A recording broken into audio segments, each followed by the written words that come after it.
Hello students, welcome back to easy mathematical India. इस वीडियो में हम लोग संख्या पद्धति का प्रश्नावली 1.5 हल करने वाले हैं। तो इसका पहला क्वेश्चन है, बताइए नीचे दी गई संख्याओं में कौन कौन परिमेय हैं और कौन कौन अपरिमेय हैं। ठीक ना। तो इसमें निम्नलिखित संख्याएँ दी गई हैं, तो इसमें से आपको पहचानना है कौन परिमेय है और कौन अपरिमेय है। तो इसे पहचानने से पहले एक कॉन्सेप्ट आपको समझना बहुत ही ज़रूरी है। तो वो कॉन्सेप्ट क्या है, चलिए देख लेते हैं कि यदि हम परिमेय संख्या में कोई भी अपरिमेय संख्या को जोड़ते हैं, घटाते हैं, गुणा करते हैं या फिर भाग देते हैं, तो इन जो दोनों का रिजल्ट आता है वो हमेशा एक अपरिमेय संख्या ही आती है। ठीक ना। या फिर इसका जस्ट उल्टा कर दें, यानी अपरिमेय संख्या यहाँ पे कर दें, परिमेय संख्या यहाँ पर कर दें, तभी परिणाम वही आता है। यानी यदि हम किसी अपरिमेय संख्या में परिमेय संख्या को जोड़ें, परिमेय संख्या को घटाएं या फिर गुणा करें या फिर भाग दें, तो जो रिजल्ट आता है वो एक अपरिमेय संख्या आती है। तो यदि आपको ये कॉन्सेप्ट समझ में आ गया तो आप पहले क्वेश्चन के पाँचों क्वेश्चंस बहुत ही आसानी से कर सकते हैं। स्टूडेंट्स, एक चीज़ और, यदि आप परिमेय संख्याएं और अपरिमेय संख्याएं क्या होती हैं ये नहीं पता है तो आप मेरी पिछली वीडियो देख सकते हैं। और मैं ये गारंटी के साथ कह सकता हूं कि यदि आप क्रमशः मेरी पूरी वीडियो देखेंगे तो संख्या पद्धति का आप कोई भी सवाल मिस नहीं करेंगे और कोई भी डाउट नहीं बचेगा। तो चलिए अब क्वेश्चन हल करते हैं। तो पहला क्वेश्चन ये है, 2 माइनस √5। तो आप यहाँ से देख सकते हैं कि 2 क्या है, परिमेय संख्या है और ये क्या है, एक अपरिमेय संख्या है। ठीक ना। तो आप यहाँ से देख सकते हैं परिमेय संख्या 2 हो गई और अपरिमेय संख्या √5 हो गया, और यहाँ पे माइनस चिन्ह है तो ये क्या हो जाएगी, अपरिमेय संख्या हो जाएगी। तो इस तरह से ये अपरिमेय संख्या हो जाएगी। तो दूसरा क्वेश्चन है, 3 + √23 माइनस √23। तो सबसे पहले हम लोग कोष्टक हटा लेंगे। तो यहाँ पे आप देख सकते हैं ये प्लस चिन्ह है और इसके आगे माइनस चिन्ह है, तो ये क्या हो जाएगा, कट जाएगा। और लास्ट में क्या आएगा, 3। और आपको पता है 3 क्या है, परिमेय संख्या, इसलिए ये पूरी संख्या एक परिमेय संख्या हो जाएगी।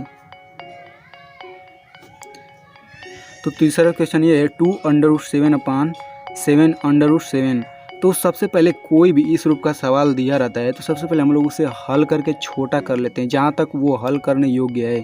ठीक ना। जैसे इसे हम लोगों ने हल करके छोटा किया, उसी तरह इसको भी। तो ये आप देख सकते हैं कि √7 से √7 कट जाएगा, इसके बीच ये गुणा होता है, तो ये बचेगा 2/7। और आपको पता है कि 2/7 क्या है, परिमेय संख्या है, इसलिए ये पूरी हो जाएगी परिमेय संख्या है। तो चौथा क्वेश्चन है, 1/√2। ठीक। तो इसे आप क्या लिख सकते हैं, 1/√2। ठीक। तो 1 क्या है, एक परिमेय संख्या हो गई, और √2 क्या हो गई, √2 क्या हो गया, अपरिमेय संख्या। तो आप यहाँ पे देख सकते हैं परिमेय संख्या, फिर यहाँ भाग का चिन्ह, अपरिमेय संख्या क्या आती है, एक अपरिमेय संख्या आती है, इसलिए ये संख्या क्या हो जाएगी, 1/√2 एक अपरिमेय संख्या हो जाएगी। अब बढ़ते हैं पाँचवें क्वेश्चन की तरफ। तो पाँचवा क्वेश्चन है 2π। ठीक। तो 2π का मतलब क्या है, 2 × π। ठीक ना। तो ये क्या हो गई, ये एक परिमेय संख्या हो गई और ये अपरिमेय संख्या हो गई। तो आप यहाँ पे देख सकते हैं कि परिमेय संख्या गुणे अपरिमेय संख्या क्या है, अपरिमेय संख्या आती है। तो 2π भी क्या हो जाएगी, अपरिमेय संख्या। तो आई होप आपको समझ में आ गया। अब बढ़ते हैं दूसरे क्वेश्चन की तरफ।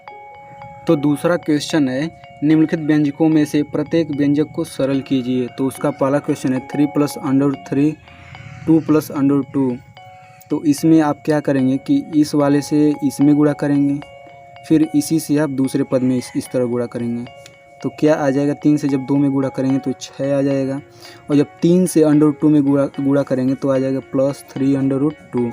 और चिन्ह के साथ गुणा किया जाता है, जैसे इसके पहले प्लस चिन्ह है और इसके पहले प्लस चिन्ह है तो ये प्लस चिन्ह आएगा, फिर ये √3 हो जाएगा। तो इसका जब फिर अब इसका आप इसमें करेंगे 2 में, फिर इसी का आप इसमें करेंगे, तो जब इसका करेंगे इसमें तो आ जाएगा 2√3 प्लस, और फिर √3 को जब √2 में गुणा करेंगे तो ये आ जाएगा √3 × √2, और इसे आप लिख सकते हैं अंडर रूट में 3 इंटू 2।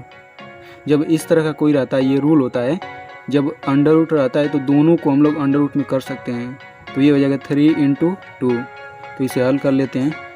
तो ये आ जाएगा 6 plus 3 under root 2 plus 2 under root 3 plus under root 6। यही आपका आंसर हो जाएगा। दूसरा क्वेश्चन है 3 प्लस अंडर रूट 3 एक कोष्टक में और दूसरे कोष्टक में 3 माइनस अंडर रूट 3। तो इसे सॉल्व करने से पहले आपको एक फार्मूला आना चाहिए। वो फार्मूला है कि a प्लस बी, दूसरे कोष्टक में a माइनस बी बराबर a square minus B square, जिसमें a और b क्या हैं, वास्तविक संख्याएं हैं। और वास्तविक संख्याओं में परिमेय संख्याएं, अपरिमेय संख्याएं, यानी सभी प्रकार की संख्याएं वास्तविक संख्याएं में आ जाती हैं, ठीक ना। तो अब यहाँ पे देखेंगे तो यहाँ a बराबर 3 है और b बराबर अंडर रूट 3 है, ठीक ना। तो ये बराबर हो जाएगा 3 का स्क्वायर फिर माइनस अंडर रूट 3 का स्क्वायर, ठीक। तो इसका स्क्वायर 9 हो जाएगा। और जब इसका स्क्वायर करेंगे तो अंडर रूट में कोई भी संख्या होती है केवल उतना ही बचता है। अगर अंडर रूट का स्क्वायर करते हैं तब तो ये 3 बचेगा, ये आ जाएगा 6। यही आपका आंसर हो जाएगा। तो तीसरा क्वेश्चन है under root 5 plus under root 2 का होल स्क्वायर, इसका मान हमें बताना है। तो इसका भी फार्मूला होता है कि a प्लस, हालांकि आप में से बहुत को पता होगा, a प्लस बी का होल स्क्वायर बराबर a square plus B square plus 2ab, ठीक ना। तो इसमें भी a और b वास्तविक संख्या हैं, a और b वास्तविक संख्याएं हैं।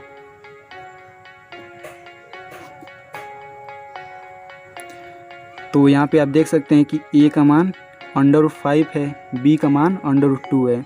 इसका मतलब अंडर रूट 5 का whole square plus under root 2 का whole square plus 2 into under root 5 into under root 2। तो ये हो जाएगा 5, ये हो जाएगा 2 प्लस 2, ये हो जाएगा, जैसे अंडर रूट में दोनों गुणा हो जाएगा ना, तो ये हो जाएगा 5 इंटू 2। तो इसका आंसर आ जाएगा 7 प्लस 2 अंडर रूट 10। ये इसका आंसर हो जाएगा।